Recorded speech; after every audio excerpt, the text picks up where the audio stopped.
I don't like the way things went down. But the process has to be followed. As much as I would like to just make this go away, I'm not going to agree with you just to make the case go away. All right, so just so we're clear, so he knows what he's defending against. It's 5064S is the prohibited activity, and 5063 would provide the definition that you're trying to apply to his Terex. And word for word is nothing.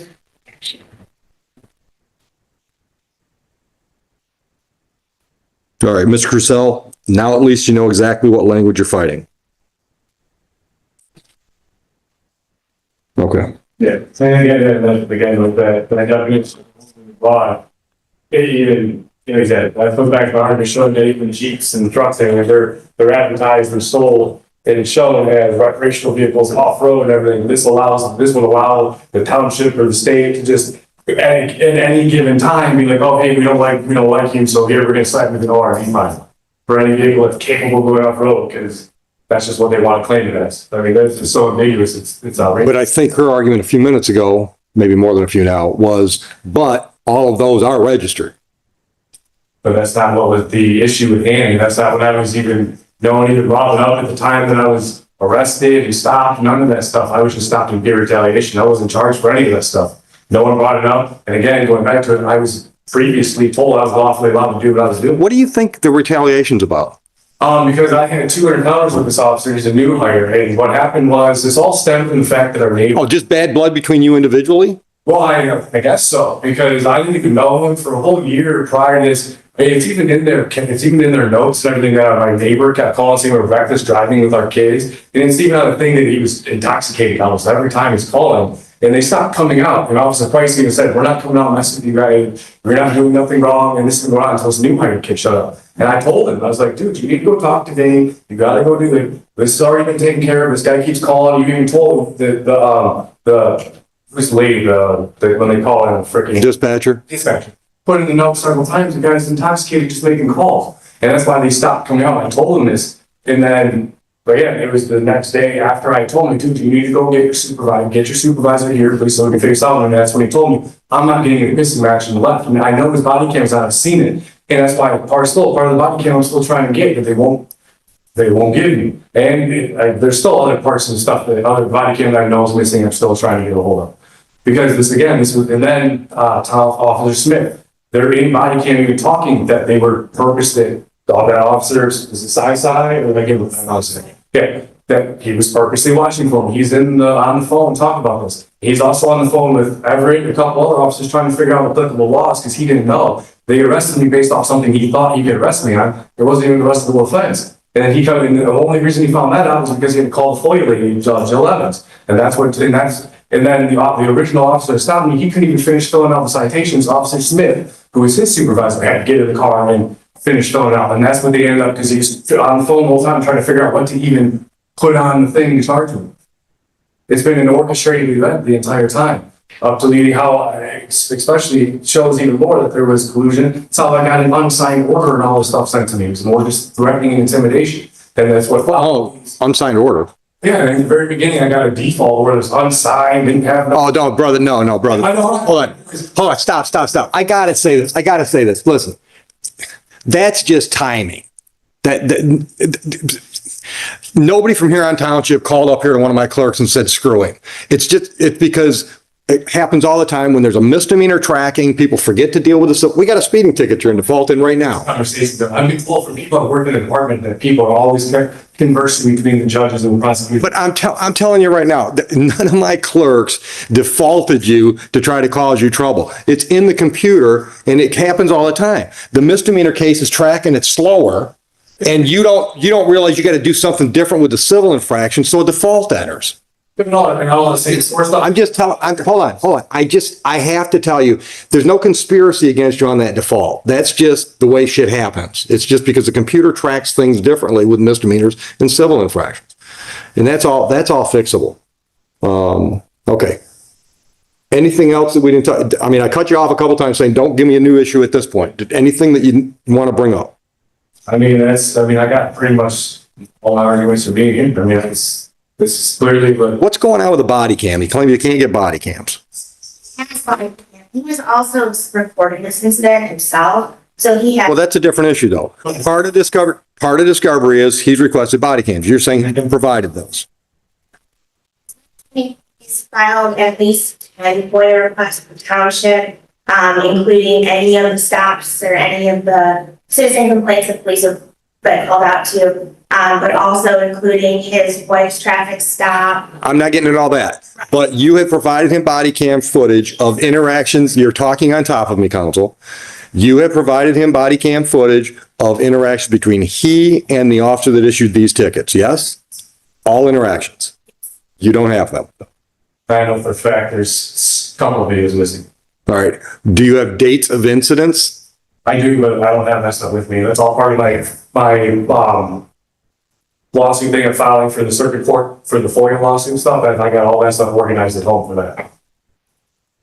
But that's stuff that you think you need to defend yourself here. Well, If it's not, that's okay. well, I mean, it would also just kind of. No, I just need to know because if you're prepping to defend for trial and that's discovery you think you need, then I'm going to order that they provide it. Well, I'm not part of this. I'm here. I'm Okay, all right. So you don't need that to prepare for this case. not this motion here. No. The underlying charges against you. Oh, I would absolutely need that if this is. Okay, Going to pursue forward. then we're going to need you to provide dates. So you want body cam footage if it exists from interaction between you and officer so and so for this date and that date. All right. Sure, go ahead. As I said, he has been given all of those. It's my understanding that he initially appealed the FOIA, which went to the township supervisor. The township supervisor acknowledged the redacted portions were legal material and returned back to Mr. Cusel. He then appealed the appeal, which went to my office, and we confirmed again that the only redactions are legal material. I think he's appealed us twice more. So it's not relevant for a portion of it. Are you saying you never got the body cam footage or you got the body cam footage and things were redacted? Oh, well, those are part of the issues too. There's body cam and stuff and that's the problem is there's all sorts of stuff that's redacted in body cams and in the reports, and then there's stuff missing. Okay, hold on. Then you acknowledge that they've sent you those body cam footages So, okay. for the interaction between you and the officer? The incident before specifically the one I want and that I know is missing is the one before he pulled me over, or the day before he pulled me over. Okay. Where I asked for. Okay. Missing matching drove. Prior to these tickets being issued, there was an interaction between that officer and yourself. That you've never seen the video, No. the body cam footage. Well, I've been. Okay. Again, Do you know whether or not that's been submitted? As far as I know, how your these days been billed at All right. the ESP. All right, but now you're talking about FOIA stuff. I'm talking about that body cam. That's all I'm talking about is one body cam. Okay, all right. But you can't, off the top of your head, you can't give me that incident date. no, that wasn't. All right. All right, so submit a formal request for body cam footage from that date to the prosecutor. She can check it out, see if it's been submitted to you prior. She can tell you when, she can resubmit it. She can file a motion with me and say, I'm not going to submit that because, and we'll go from there. All right, that's that one specific issue. Agreed? Okay.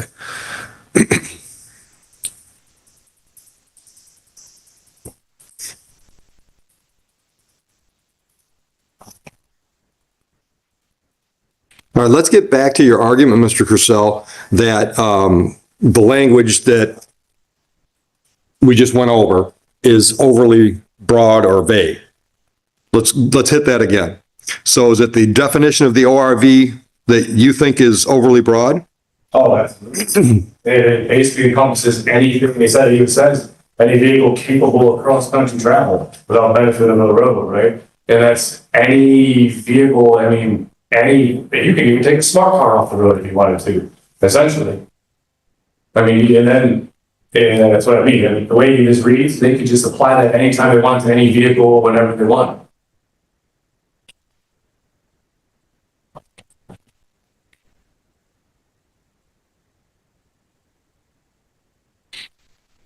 if I'm understanding your argument, I drive an F-150. All right. So we would probably agree that we could take that off the road. But You and I. in commercial, so that's what they. Right. So your argument is because they could write ORV on a roadway for that means this statute or this ordinance is overly broad. All right. Except they can't because the state of Michigan has licensed me to put my F-150 on the road. But again, the same point, mine can be the same thing. But it's not licensed. It can be. It can be. And I would like to see you do that because then I want to see how they're going to keep you off the road. The state of Michigan said you can put that on the road. But again, Your Honor, the whole reason that they're trying to dance around the whole thing, because if they didn't bring up none of the registration. I know, you're getting back to the confusion stuff, right? They're trying to use a definition of ORV to. I get with the whole, you sat in the car 45 minutes, they decided what to do with you. I get all that. Okay. And that's problematic for me too. But I don't find this language to be overly broad because there's the licensing aspect of it that narrows it. There's that conflict there, right? And that also shows the ambiguity of it, right? So you're saying that if I went paying out a tax stamp for something, that now all of a sudden it's not this, but then they're trying to claim it's this. So how does a tag all of a sudden make this, not this? Doesn't make sense. Hold on, you lost me. All of a sudden, so what they're trying to claim is an ORV, but if I magically go get a tax stamp put on it, right, registered, now it's automatically just a motor vehicle. So now it falls under. Yeah, but hold on. It's not just about the money. And believe me, brother, I'm the first one to think I'm the first one to jump in the bandwagon with you about the government grabbing money. All right. I fight that here. But it's more than that because let's just pick the specific example of an ORV. I could build myself a dune buggy, right? Completely manufactured. I couldn't because I'm not handy that way. But I mean, you know what I mean. I could get tubular stock and build a frame, and I could just grab a motor, an engine off of something else and fabricate a drivetrain, and I could have something that I could take off, go through the trails and the hills. Would you agree with me? No, but I mean, I'm just like build it from scratch, right? I'm Henry Ford. I built it from scratch and it's out there running around. But if I get it registered as a motor vehicle by the state of Michigan, they're putting their rubber stamp of approval on it saying it's safe for me to put on their roads. There's a safety issue, not just a money grab. And that's the way I'm looking at this because from my little bit of research, if I got to find it, if I want to go through the process to get my manufactured vehicle roadworthy, I've got to have tail lights. I've got high and low beam headlights. I've got to have turn signals front and rear. I got to have a rear view mirror. The state of Michigan is checking all these things off before they license me or register me to put it on the road. And they're saying, they being the state of Michigan, is saying it's safe to get on the road with the F-150s that you and I drive. Yeah, but again, you're giving an example of someone building something. The thing that my vehicle already comes quick and built, manufactured that way. But here's the difference. Here's the difference. I can guarantee you that if somebody took the time and researched what these roadworthy requirements were state by state, they would be different. There'd be similarities, but they'd be different. So for Terex to sell it and say it's roadworthy, they're not guaranteeing you that it's legal in Michigan. They can't. Well, that's why I put those disclaimers on. The other thing too. Stop. I'm not done with my argument. That's where the registration process comes from. The individual states saying, yeah, Crucell, we think your Terex is legal on Michigan roads. That's the whole part of the process that changes from just any old thing that they decide they want to ticket somebody because they had it on the roadway. They could claim it's an ORV. No, they can't because it's registered, my F-150, your F-150. It's registered with the state of Michigan as a motor vehicle, i.e. legal to be on the roads. That's what kills your overly broad argument is because there's a process by which it is no longer an ORV. It's now roadworthy because the state of Michigan is registered as such. But again, the state of Michigan is arbitrarily trying to convert everyone's right to travel by saying you That's a different argument. yeah, but see, That's a different argument. I get where you're trying to go with this. I understand that. But again, you look at this definition and I was not, no one said anything. Again, this all goes back to, I was not cited for no registration. I was not cited for insurance. None of that stuff even was even brought up. It was strictly the ORV that they're trying to stick to. And again, by going off this definition, that can be any single vehicle in the world. Anything that they want is capable of going off road. Well, but here's my ruling. Regardless. Here's my ruling. Because there's a process to register vehicles, whether or not they're ORVs, F-150s, whatever they are, because there's a process in the state of Michigan that's to register them as roadworthy, I don't think that's overly broad language. Because I think you can't read everything in a vacuum. So my ruling is, on that motion, my ruling is, I deny your motion that it's overly broad. I don't believe it is. But I still have problems with the way the whole thing went down. I'm trying to figure out how to deal with that. Because, and I think I've told you this from the beginning. I get it. Matter of fact, I think the first day you were here, I get it. You've had interactions with Huron Township police officers that said you're good, and now all of a sudden this guy says you're not good, and here we are. I mean, that's blatantly unfair. Whether or not it was accidental or by design, it's still like, okay, that's not fair, but that's the way things happen. All right. There's not a hell of a lot of, there's a distinction, but you know, if I drive 75 miles an hour on 275 every day and I go by 3 officers, Huron officers, and they don't stop me because I'm only going 5 over, but the state stops me and writes me for going 1 to 6 over, it's kind of unfair, but clearly I violated the law. You follow me? Yeah, but you're comparing to different departments. It's apples and oranges. Yeah. We're going with that. Yeah. Trying to make that argument. Right, which is what I told you way back when. It's like, hey, I get it, it's unfair, but the tickets were issued. We got to go through the process and deal with it. I can see where you're Hold on, stop. That's what I'm trying to do. I'm trying to deal with the unfairness in the process. Okay? right. Which I get what you're saying. But again, if I was charging this in, say, Flat Rock, and I tried pulling this, oh, well, Huron told me, then I get that. Oh, absolutely. Your argument's much stronger in Huron. Absolutely. And once again, I'm feeling it. Okay? I told you from the beginning, I get it. It stinks. Okay? Do you know what the process is to register the Terex to put it on the road? I get what the state's processes to register vehicles. How long would it take? If you know. Well, I don't have a clue. That's been part of it. If I was looking to do that, I would. But again, I've been confirmed that I had my lawful right to travel by several different, including, again, this all stems from the traffic sergeant in Huron telling me that I have the lawful right to do what I have to do. So I don't have any intention. Well, what do you think the chances are of him coming in here and testify to that? I don't think that he would incriminate himself. So you're planning on issuing a subpoena? The gas station. So you're going to issue a subpoena to him for trial? And his fiance or girlfriend, because she was also the one relaying all the information to my wife about the same thing. So yeah, I would absolutely subpoena both of them to have them come here. I have a whole slew of people I would subpoena them. Right. Are you willing to register the Terex? If it helped resolve things? I remember you pointing out that you would like to have a traveling argument. If I got brought into No, don't go with the traveling argument. To resolve these issues, would you be willing to register your vehicle with the state of Michigan, the Terex? not at this point, no. Okay. Yeah, there's other arguments that I have lots of stuff to show where the conflict with that is too. But again, that's not what we're here for. What do you think we're here for? ORV and road. We're not here for registration, none of that stuff. That wasn't part of.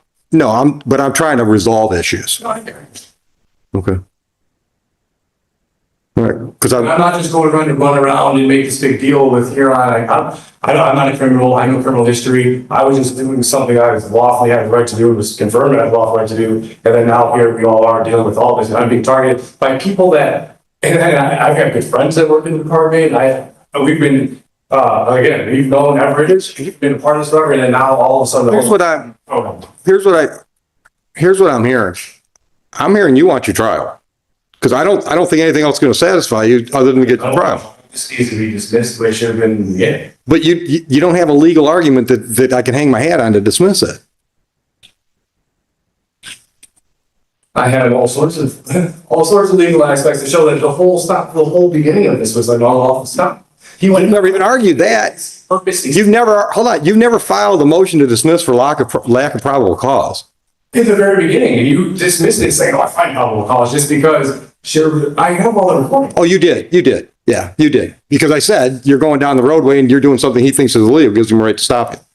But again, that goes back to the point that we had interactions and he chose to retaliate instead of going to talk to a traffic sergeant who's above him, right? Who is ahead of the traffic, who's the one that confirmed that I had every lawful right to do what I was doing. Hold on. The whole stop was. Hold on. Go ahead. Being who is above Sergeant Price, and he confirmed that operating an automated roadway is, that's why it's a very true citation. Yeah, but you don't think it's going to be problematic if Price sits on the stand and says 2 different times I told him he could do what he was doing?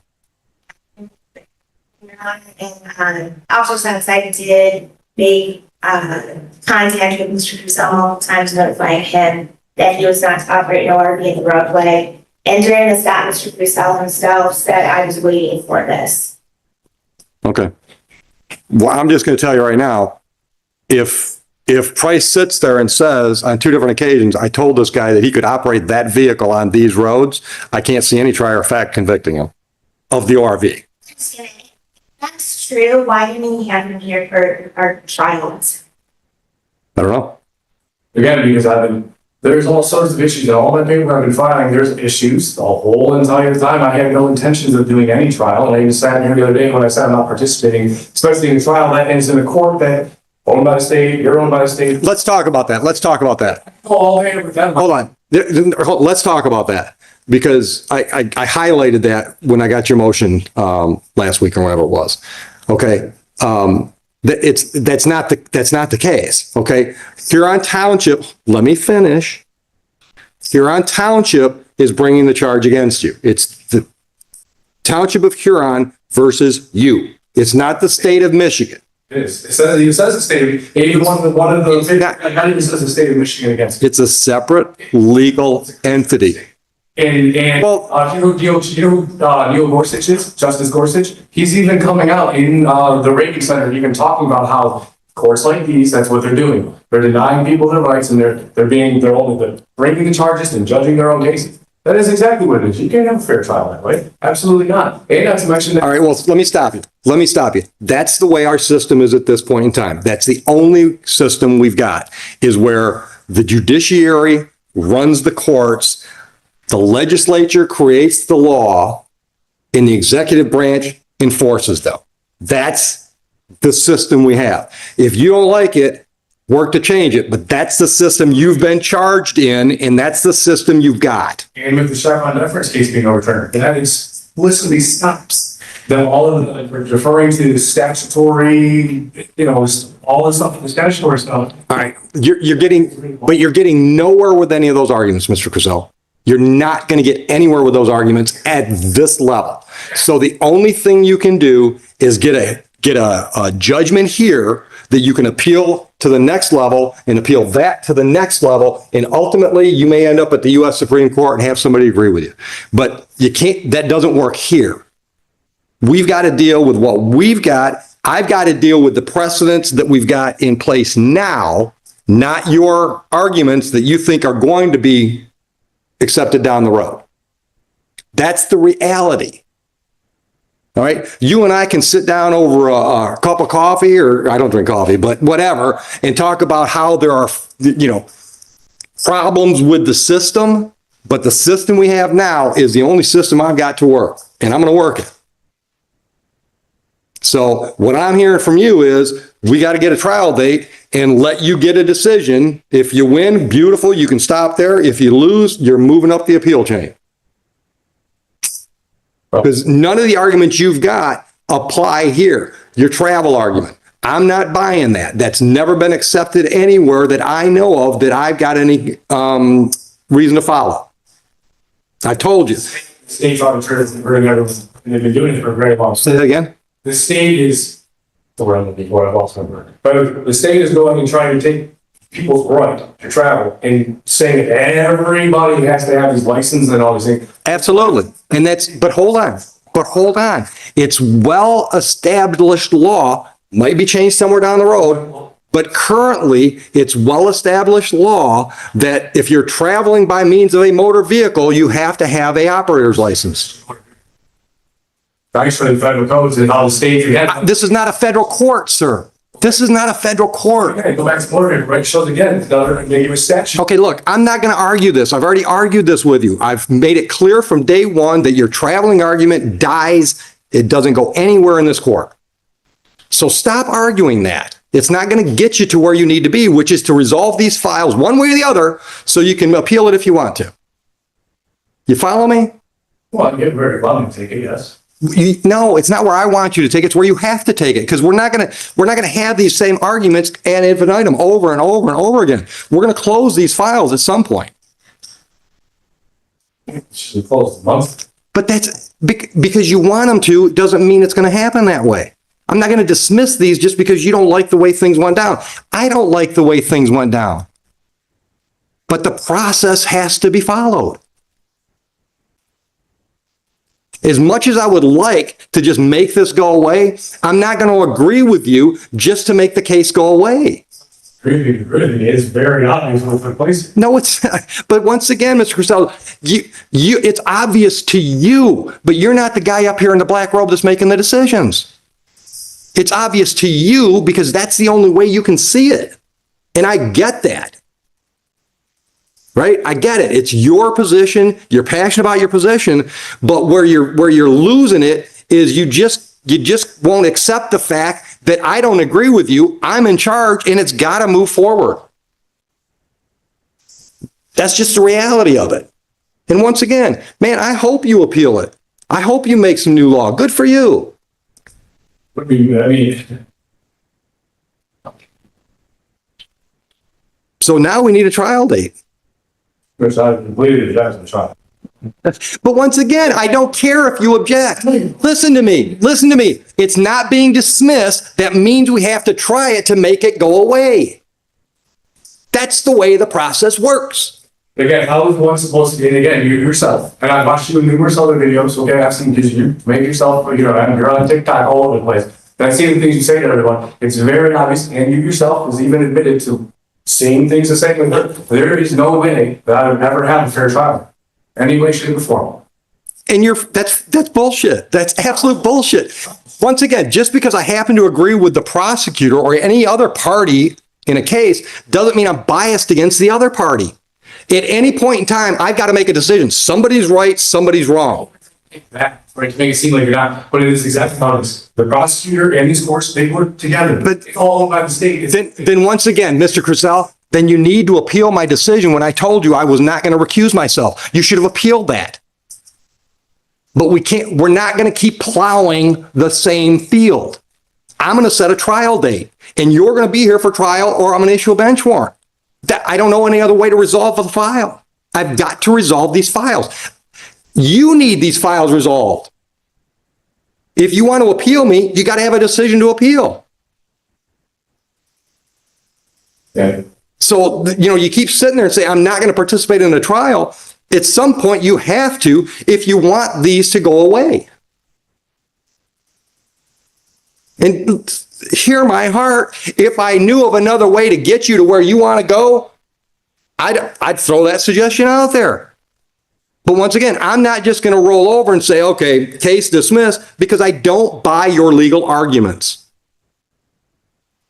Which is, again, wild to me because it's very clearly that this ORV thing is being overly applied because it's not. But once again, it's clear to you. I just told you I don't agree with you. But you can't accept the fact that I might disagree with you. That's unhealthy. I mean, you can believe I'm wrong. That's okay. But you got to accept the fact that I'm in the judgment seat and I've said you're wrong. Then appeal me. That's the way the process works. I understand you think the process is faulty, but that's the process we have. So if you've got some other way to resolve these files, a suggestion, I'm open to hear it. But the only thing I can say is we got to get a trial scheduled and let the chips fall. And I'd love to have you bring Officer Price in here.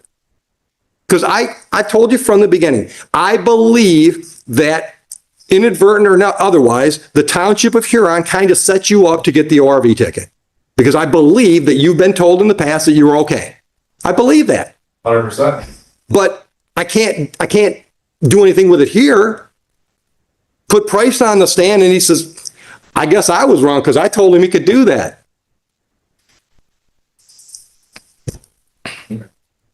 So what are we going to do? You ready to set a trial?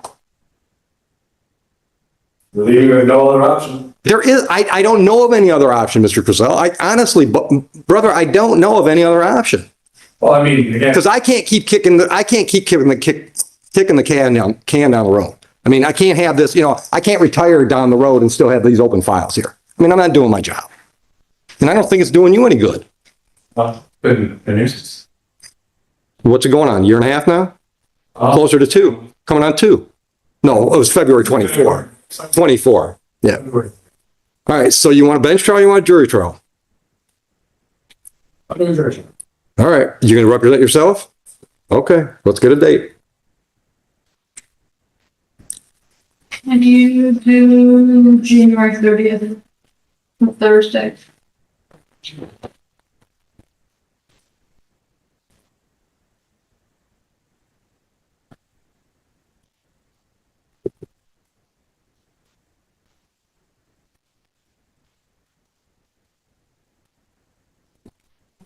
You?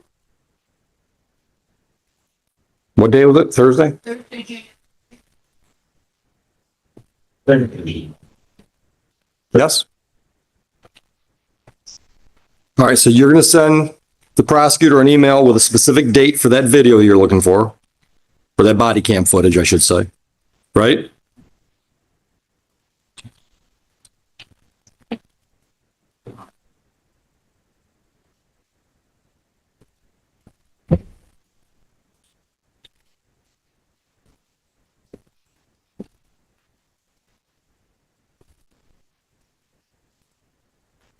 Okay, no further motions, we're going to trial. Well, the only other motion I'll entertain now is if it's a discovery motion. Understood, Mr. Crisell? All right, questions? All right, good luck.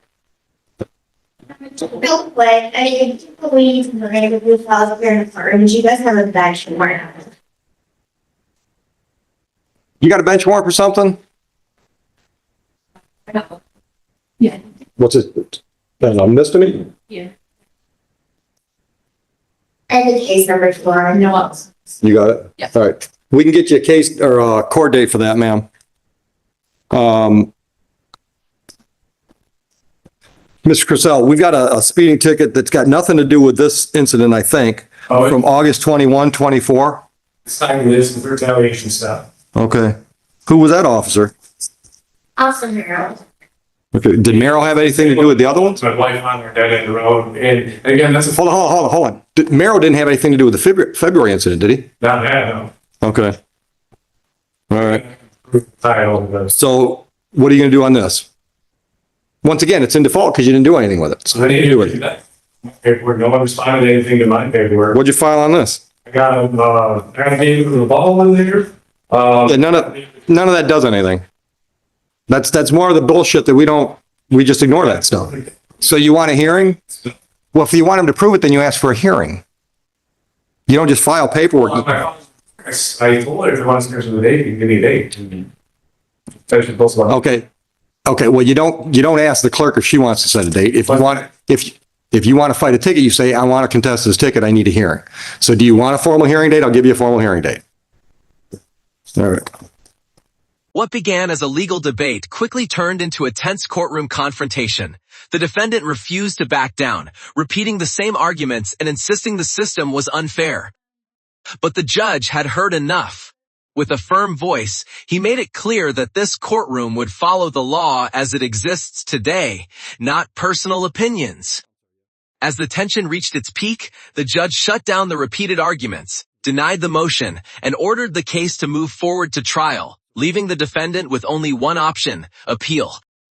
Not a motor vehicle. Well, it's not an ORV, not an ORV. Okay.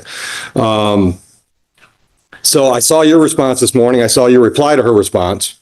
Did you see those, by the way, the reply? All right, so I think we've all seen the same paperwork. Okay. You want to hit some highlights of your argument? I mean, my argument's pretty much through the whole thing, and like I said, again, this goes back to just trying to label as an ORV. And a strict ORV, like if I took a monster truck up on the roadway that takes up whole roadways, can't turn, make turns in roadway, right? The way the statute's applied, they could be, and for instance, they advertise like Ford Raptors and such, right? They show them in all the commercials going up mountains, same with Jeeps, all, they advertise, hey, take them all off road, right? So the way the statute's written, they can just basically be like, oh, hey, anything with that looks like, pretty much any vehicle is capable of going off road. So any given time, the way the statute's being applied to me, they can just, any vehicle that's capable of being taken off road. Let me stop you though. Let me stop you. That's actually a different argument. So one argument is your Terex is not an ORV. The other argument is their ordinance or the statute they're applying is just too vague. It's just unconstitutionally vague. Would you agree with me that's two different arguments? I think they tie together. Well, absolutely. Absolutely. But the reason I want to make sure we're all on the same page, because I think there's two different responses that could come and two different decisions that could be made. Would you agree with me? Okay. So I want to take them one at a time then. Okay. So first is, well, one would be your Terex is not an ORV. Doesn't meet the definition. And the second argument would be, and the definition they're using is overly vague. Okay. So, Madam Prosecutor, pick one of those arguments. Let's pick one and we'll talk about one at a time. Certainly, Your Honor. Let's start with whether or not the majority. Just call it Terex. Just call it let's make it specific to him, the Terex. L 324-81122. Oh, give me that again. I was somewhere else when you started talking. Go ahead. MCL.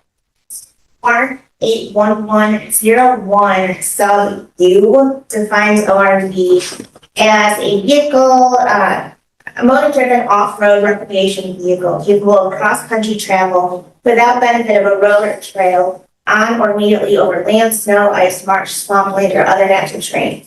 It goes on to give examples of what is included in an ORV and what are not included as an ORV.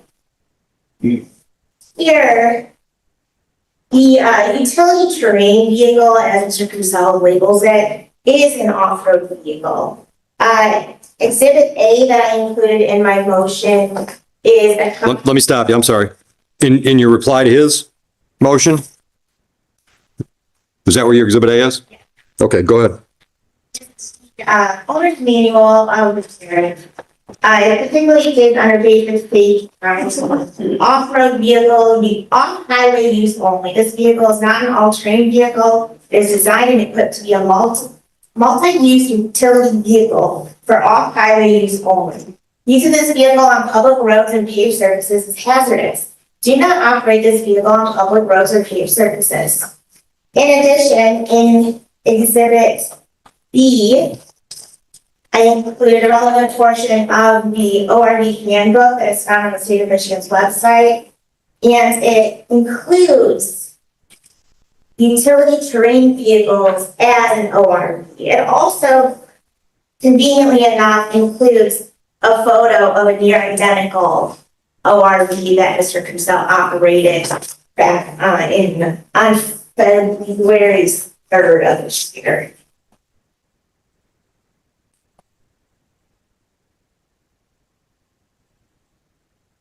Okay. Anything else? I guess I can go further. Mr. Cusell then goes on to liken it to something like a Ford Raptor, a Jeep, monster truck. The multi-purpose personal use vehicle used for personal family conveyance. MCL 324.8112 sub 1 states that an individual shall not operate an ORV that is not registered under the code upon a street, county road, or highway. A Ford Raptor, Jeep, and a monster truck all need to be registered in order to operate on. Right. Mr. Treesville was not pulled over because of his operating his ORV, but because that ORV was not registered, did not have a license plate. For that reason, I believe that this motion should be dismissed and, the people renew their request for lunch. I have an objection to that, Your Honor. Yeah, well, it's not an objection, it's a response, but go ahead. Okay, well, again, none of the registration or any of that stuff was even brought up, any of it. They slapped an ORV on it because they had me held in the car for 45 minutes on the phone, so I have a body cam trying to figure out what to even charge me with, because I wasn't pulled over in retaliation. And that is what they pulled me over for, rating is what was stated and put on there. And going back to the liability or the not operating on highway use, it's referring to, we purchased those, I don't know if that involved one or used them. They tell you that they come stock to only go about 50-ish miles an hour. You can get a model to make it go highway speeds when they're referring to I highway, saw that in your response. the higher speeds. And that would be the reason why. And I think everyone does nowadays see how common these UTVs are, see them all over the place. I got to shoot you down there though. Because you spend a lot of time talking about that you see these all over. That doesn't make them legal. I mean, that just bottom line doesn't make them legal. The fact that some, for example, some communities just kind of like turn a blind eye to golf carts, right? That's not necessarily saying they're legal. That's just saying they're not enforcing them. Now that gets to your other argument, which, does that create an unfair situation? But I gotta shut you down there because just because you see them doesn't mean they're legal. But let's get back to that language you used. Like, I gotta find it. Oh, okay. Do not operate this vehicle on public roads or paved surfaces. I understand your argument is they're telling you to stay off the highway with a stock Terex, but they didn't say highway. They said not safe for public roads or paved surfaces. That's what they said. But So I'm just, again, why, just like how they put on bicycles, they wear all LED pads and helmets, right? So I understand that. they don't operate on public roadways without a helmet. I understand that's your take on what this means, but the clear language says don't go on paved surfaces. Yes, clear language is the same with the manuals for, again, dirt bikes, motorcycles, Right. right? Yeah, that's still legal for people to drive around without helmets. All right. No, because it's a liability issue, that's why they put it in there. So, What people do with something after purchasing. so my understanding is that if you jump through the hoops, if you go through the process, it's possible, you might have to add some equipment to your Terex or whatever, but it's possible to get some of these vehicles registered as roadworthy with the Secretary of State. That's my understanding. If it's got, and I made a list, if it's got bumpers at the correct height, it's got windshield and wipers and rear view mirrors. If it's got all this safety equipment, then you can get it registered and put it on the road legally. Is that your understanding? Oh, no, in my defense, before this even happened, Sergeant Price, there was a bar there. No. Hold on. I'm talking generally. I'm not talking specifically to you. I'm talking generally speaking. Do you agree with me that there is a process that the state of Michigan has that you can take something that may be an off-road vehicle and you can go through steps and have it roadworthy and registered as such with the state of Michigan? Do you understand? Do you agree there's a process for that? And for certain vehicles, I would say, yes. Okay, all right. My specific UTV, they are already equipped and sold, road ready. Okay. Again, you go back to the disclaimer, just because they put it in there, it's a disclaimer for their. Then why have you not registered as a vehicle with the state of Michigan? Sergeant Price told me I was well within my lawful rights. I said, I stated numerous times, both to me and my wife at the gas station, right where I got pulled over. Well, previously to this, and even talked about it. We had a conversation about it at the gas station. The BP, Sylvia Melville, he instructed, even told me, you're well within your lawful rights. Okay. He said this numerous of times. And then I relayed this to Officer, I don't know. The officer that wrote the ticket. Yeah, right. And then when I asked him the second interaction I had with him, I asked him, like, dude, I need to get you, which is part of the body cam. I'm still trying to get a hold of these things because I have to take them to court for it. Because they're withholding body cam image. Where I asked him, hey, I need you to get a supervisor to clarify this because he told me I'm not getting a pissing match and drove away. So. All right, stop there. Hold on. Is it your understanding that there's a mechanism by which if the safety equipment is there, then the vehicle can be registered with the state of Michigan? But it's my understanding that the specific township or municipality needs to adopt or identify certain roadways that they are then able to operate on. As far as I know, the township of Huron doesn't have any that are safely permitted. I do believe that Hold on. You're telling me if the state of Michigan registers it as a motor vehicle, you guys can still say you can't go on your roads? I believe it's county owned roads. Or, it's my. Even though the state says it's a motor vehicle? Because that's my understanding. If the state registers it as a motor vehicle, that's what they're doing after all the safety equipment is there. But I believe it's for limited use. So like, there's examples in the statute that talks about for limited purposes of, say like parades or something to that effect.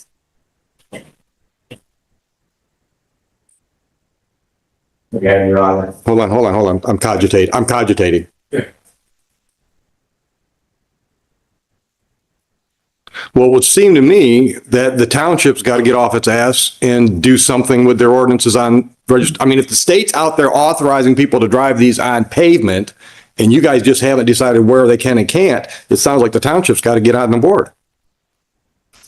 I could even look up their one that's decided, to be honest, they said it didn't exist. What doesn't exist? I'm sorry. The thing they're trying to charge them with, the code they gave, they said it doesn't even exist. I couldn't Okay. look it up. Brother, you keep throwing new arguments in. No, I'm sorry. Well, I'm just bringing it up.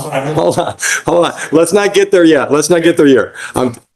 Make a note so you don't forget to get there, but don't get there yet.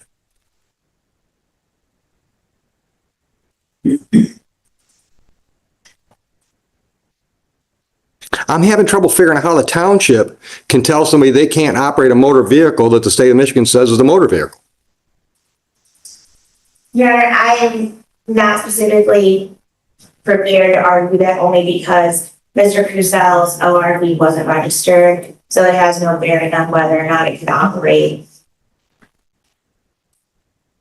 But it can be. Souls. Well, don't get me started with that. I mean,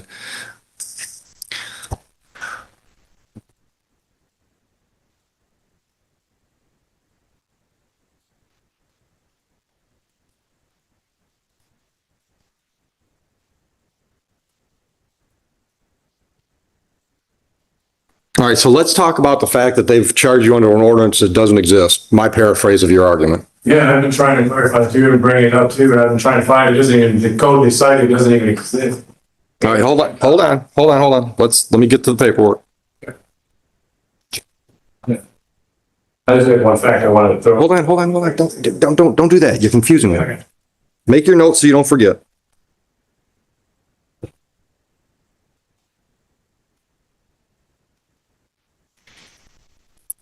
All right, so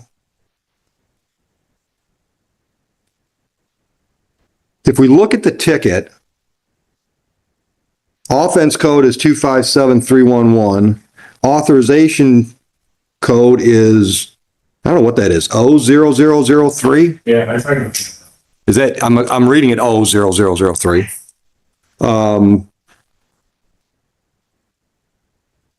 So I guess let's get a clarification from the prosecutor.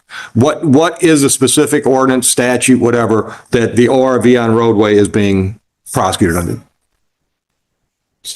The Huron adopts the Michigan Traffic Code, which I referenced to, but I also stated in my motion, that.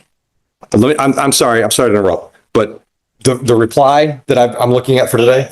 Yeah. All right, so let us both know where to find that. Yep. But, my final argument, or my final, sentence before my argument, ultimately. Okay.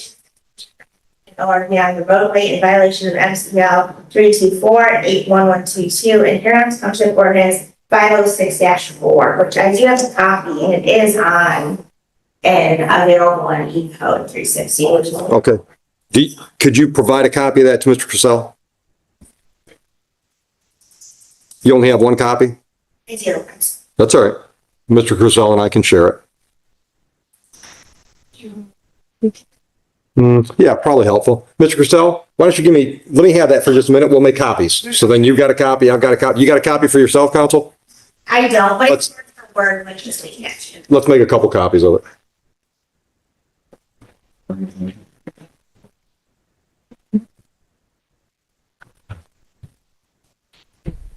All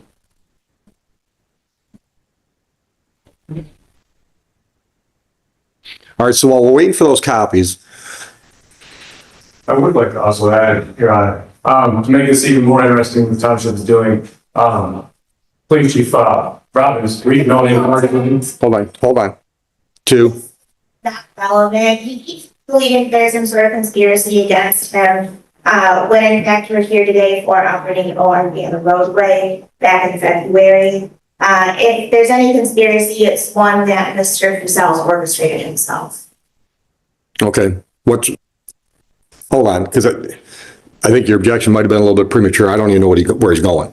So what's funny about the ORV thing is because Police Chief Robbins, we've known him forever, he's at our personal work, had his, my dad, same thing. Okay. He even contacted my dad and had asked him, he's here, asked him to have me call him, because he couldn't call me for legal reasons. And when he said, he brought up and goes, you know, man, you can't have an ORV, and goes, he's trying to work out, he even told him he wanted to work out a deal with me, is what he sold on the phone.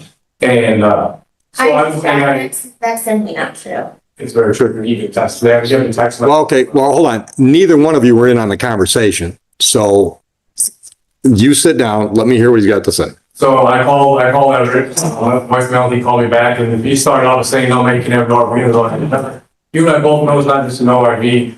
And then he goes on to call it, he goes, oh, well, you can't have a motor vehicle. So then he flip-flopped the terminology. Okay. And there as well. But I don't mean this to sound condescending, but what's the point of that story? But so they're just, the original stop, because again, There's confusion. yeah, you're right, and that's why they kept me in the car so long, because they were trying to figure out what to even do, and that's what Right. they came up with. Right.